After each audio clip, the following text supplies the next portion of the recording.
স্বাধীন পুরুষ নারীকে দাস হিসেবে ক্রয় বিক্রয় করা জায়েজ আছে কিনা?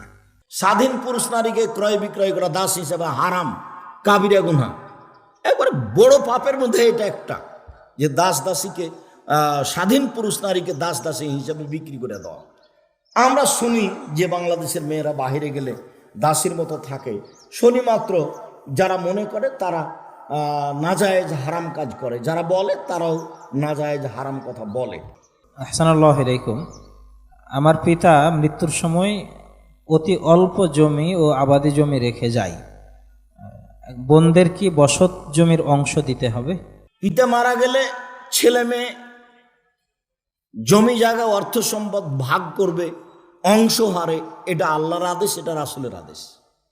বসত বাড়ি তো মেয়ে ভাগ পাবে, এটা আল্লাহর আদেশ, রাসূলের আদেশ।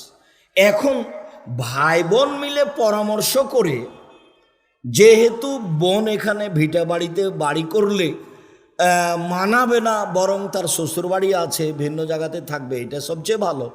এই হিসাবে বসত বাড়ির একটা দাম হিসাব করে, জমি চাষ যেগুলো চাষি জমি সেগুলো একটা হিসাব করে তাদেরকে ভাগে পরিমাণে কিছু বেশি দিয়ে দিবে, ভাই বোন আপোষ করে নিবে, এটাই উত্তম ভিটা বাড়িতে বোনকে জমি দেওয়ার চেয়ে।